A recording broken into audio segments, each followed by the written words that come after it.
Sveikas, brol, linkėjimai didžiausi tau.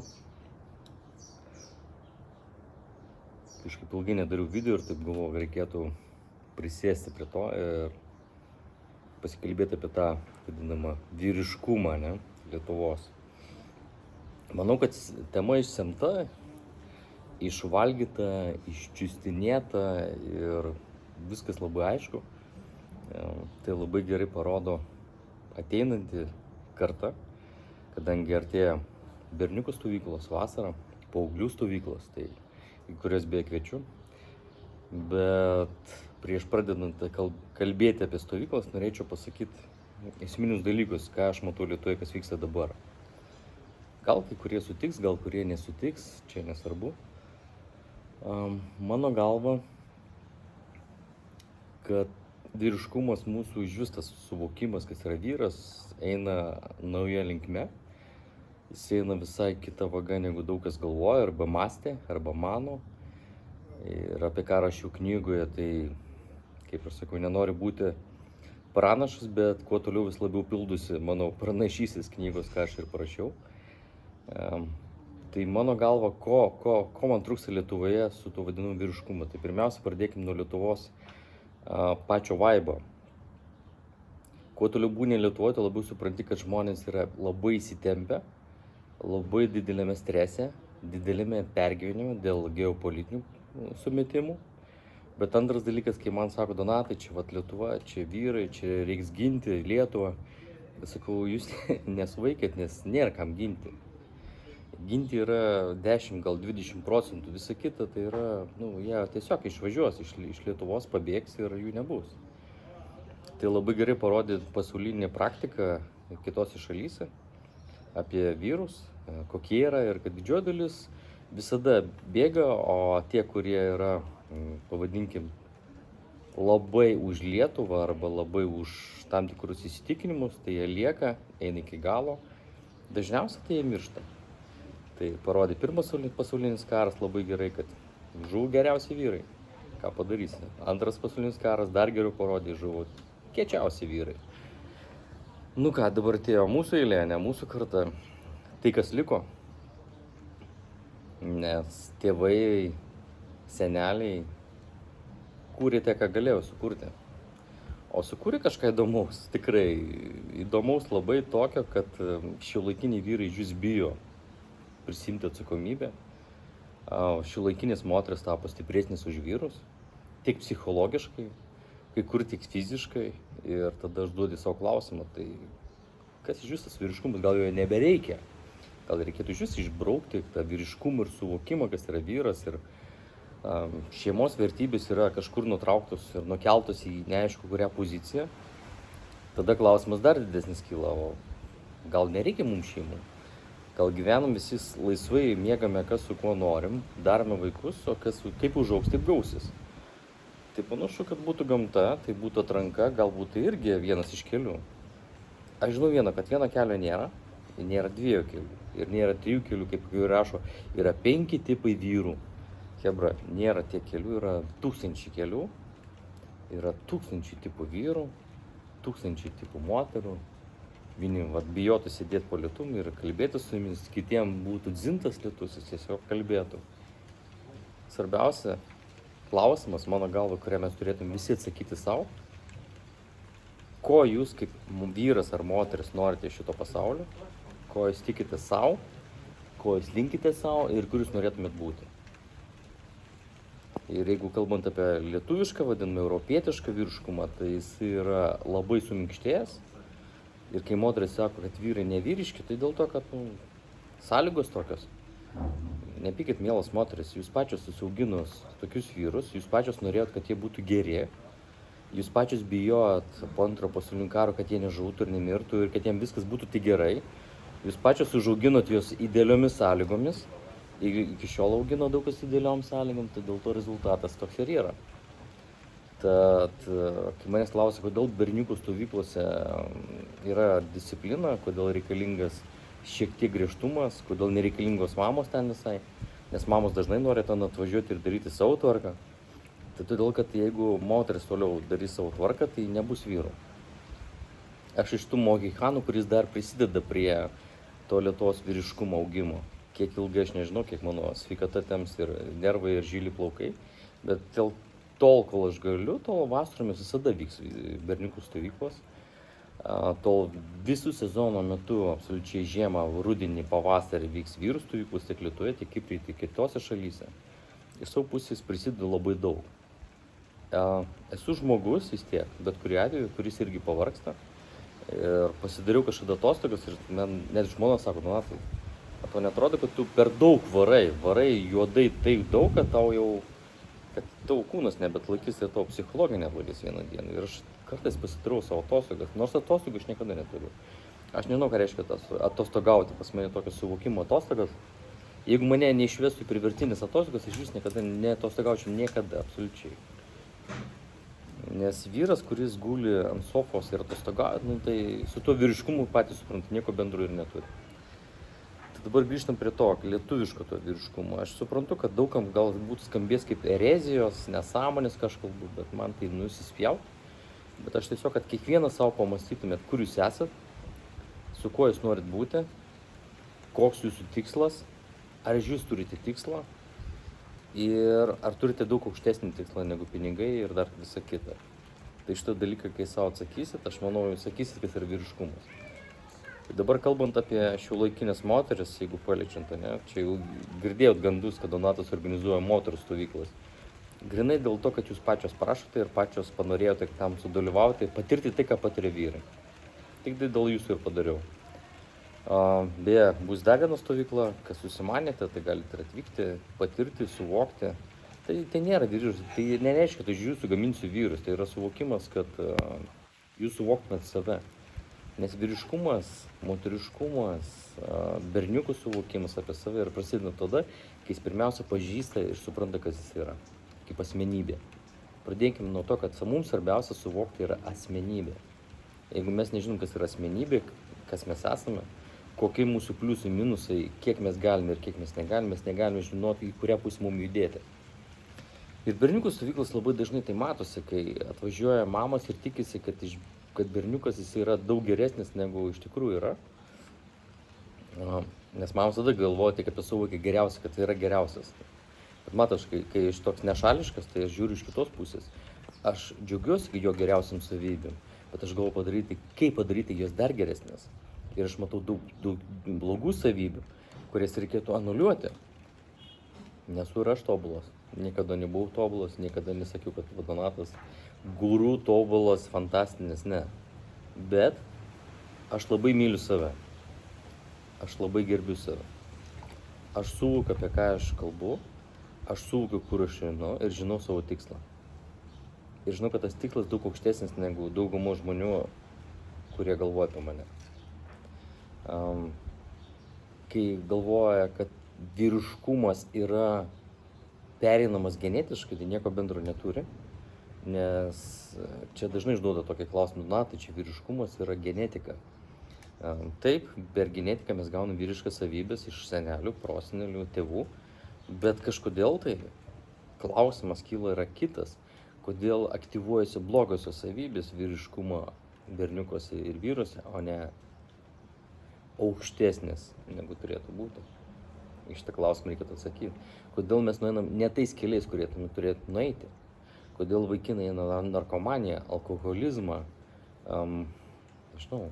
savidestrukciją, susinaikinimą, o neina į savęs pažinimą, tikslų siekimą, į žymiai aukštesnės savybės. Kai žmogus tai suvoks, jis pradės gyventi visą kitą gyvenimą. Tai grįžtam prie vyriškumo. Dabar užduok vieną aš savo užduosiu šitą klausimą. Ar tu esi vyriškas vyras? Dauguma pasakytų, aš esu vyras, ir kaip man sako, aš nevažiuosiu pas Donatą į stovyklą, kaip moteris padovanojam dovanų kuponą, aš ir taip jau vyriškas. Niekas nesako, tu nevyriškas. Ne apie tai kalba. Vyriškumas tai nieko bendro su tavo išorė neturi. Tu gali snukį kažkam duoti, dantis išbarškinti. Čia nieko bendro. Čia yra tiesiog viena iš dalių instinktų, kai reikia apsaugoti šeimą. Tai viena iš dalių, bet vyriškumas yra kur kas giliau. Vyriškumas yra savęs kaip vyro suvokimas, kam tu atėjai iš to pasaulį, koks yra tavo tikslas šitame pasaulyje, ką tu turi nuveikti šitame pasaulyje ir ką tu turi atlikti, kokias misijas. Nes jeigu tau misija gulėti ant sofos gerti alų, tai yra, okei, galbūt, bet tai ne tavo misija. Jeigu tu galvoji, kad atėjai ten, kabutėse išdulkinai 100 moterų, tapai laimingas, tai nieko bendro su tavo vyriškumu neturi. Jeigu tu tapai neištikimas savo moteriai, nieko bendro su tavo vyriškumu absoliučiai neturi. Jeigu tu sugriovai kitą šeimą, nieko bendro su tavo vyriškumu neturi. Absoliučiai, nes tu viską meti tik tai į išorę, bet tu nežiūri, kas yra viduj.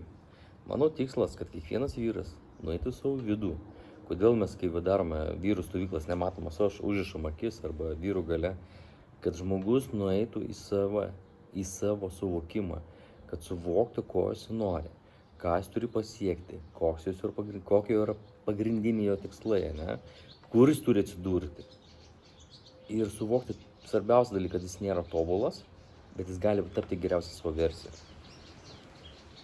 Mylėti save tai yra didžiausia vyro problema šiuolaikiniam pasaulyje. Gerbti save, nes dažniausiai vyrai nemyli savęs ir negerbia savęs. Dėl 2 dalykų. Nes jie atiduoda viską savo šeimai, viską vaikams, žmonai, savo nieko neperka, savo nieko neatiduoda ir dažniausiai jie yra tokie pilnumo atsidavę viskam, bet pamiršę save. Tai labai graži savybė, labai tokia garbinga savybė, bet destrukcija yra tokia didelė, kad tie vyrai susinaikina ir jie tiesiog miršta anksčiau ir vėliau. Tai yra laiko klausimas, kada jie mirs, nes po skyrybų dažniausiai tokie vyrai labai retai kada atsikelia, dažniausiai nusigeria, narkomanija ir visi kiti. Nes jie tampa nereikalingi. Vyrui yra labai svarbu jaustis reikalingam, ko moteris šiuolaikinės nesupranta. Jos galvoja, kad mes pačios galim geriau padaryti. Aš net nebejau, kad moteris gali geriau pačios pasidaryti. Bet jūs tiesiog užduokit vieną klausimą savo. Mielos moterys, įsivaizduokit, nebelieka vyrų šitam pasaulyje. Jūs neišgyvensit 5 metų, nei vieną. Lygiai tas pats mokslinis tyrimas galėtų būti, dingsta per vieną dieną visus moteris ir lieka vien tik vyrai. Per 5 metus mes vieni kitus išžudytume pilnumo. Tai mes jau tada prieinam prie vienos išvados, kad vyras ir moteris yra labai svarbus būtybės, kurios padeda viens kitam subalansuoti, dar kartą pakartau, subalansuoti gyvenimą. Būtent mūsų visai kitoks mąstymas, mūsų absoliučiai visai kitoks kūno tam tikras sandaros, mūsų poreikiai, seksai ir visame gyvenime ir tikslų siekime mums padeda skirtingoms būtybėms susijungti ir padaryti kažką nuostabaus, sukurti nuostabius kūrinius, mūsų vaikus. Tad abi būtybės labai svarbios. Mes jau galim prie tos išvados jau prieiti, kad abi būtybės labai yra svarbios. Bet ar tikrai šiuolaikiniam pasaulyje abi būtybės yra dabar svarbios? Nes dabar kol kas matau, kad vyrai eina savo keliu, moteris eina savo keliu ir nieko bendro jų nebelieka tarp jų. Visi tampa arba narcisais, kaip jie dabar populiaru, arba individualistais. Irgi nėra blogai, tai dar vienas iš kelių. Tai yra evoliucija. Kur tai nuves mes nežinom, tai parodys laikas. Bet jeigu panagrinėti visą istoriją mūsų, evoliucijos, jeigu norim pasiekti kažką didingo, mes tai turime viens koja į koją, vyras ir moteris, į vieną tikslą. Mes tie daugiausiai ir pasiekime. Arba tada mes turime atsiskirti nuo moterų ir eiti kaip vienuoliai savo keliu ir pasiektume irgi didelių tikslų. Kaip ir moteris, tai labai gerai parodė, šiuolaikinis moteris, kad būdamos vienos jos pasiekia labai daug. Todėl, kad nebelieka trukdžių vyro. Irgi keliai gali būti, galbūt ir tai viena iš mūsų galimybių eiti skirtingais keliais, karts nuo karto susitinkant. Kur tai nuves mes nežinom. Pabandysim, sužinosim. Tad grįžtam prie to pačio vyriškumo. Užduokit savo klausimą, ar tikrai jūs esate vyriški, ar tikrai turite tikslų. Visi sako, mes turim tikslų. Ir kai jūs išeisite iš to žemės, ką jūs paliksit po savęs? Kai sakysite iš tus klausimus, bus labai elementaru ir paprasta. Bet mano galva, kad kas yra svarbu, tiesiog nepamesti savęs. Nepamiršti savęs ir Dėl to ir darau šitą video, nes labai retai dabar paskutiniu metu darau video, daugiau skiriu laiko savo. Jeigu pastebėjote, aš labai mažai pasirodau iš internete kažkur tai, nes aš tiesiog tą laiką skiriu savo veiklom, savo užduotim, savo savęs pažinimui ir savo augimui. Ten matau daugiau prasmės. Nes kiek atiduodu visuomenė, tai atiduodu savęs labai daug ir kartais per daug. Dėl to mano video galbūt retesni, bet jie tokie konkretesni. Tad labai linkiu jums visiems, vyrams ir moteriams, rasti bendrą kelią. Labai dažnai girdžiu, žinai, ypatingai iš moterų, ne, kad moteris dabar mes laisvos, mes galim pasakyti, ką norim, žinai, ir vyrai mums nereikalingi, mes čia visko pačios galim padaryti, o vyrai tik kad vaikus pasidaryti. Tai žinau, kad nebereiks jums tų vyrų, greitai galėsit pasigaminti pačios tuos vaikus ir pačios auginti. Vienintelis klausimas, žiūrint į šiuolaikinę kartą, kurį žiūriu 8 metus jau stebiu, kuo tolyn, tuo šiuolaikinė karta ateina vis blogyn. Ne ta prasme, kad jie yra blogi, jie yra nuostabūs kūriniai, labai gabūs, labai fantastiniai, bet vyriškumo aš ten nematau jau. Aš matau daugiau juose mažus pasimetusius berniukus, kurie laukia, ką pasakys ir atliks pagal mamos norą. Galbūt pagal žmonos norą, bet jie patys jau nieko negali padaryti.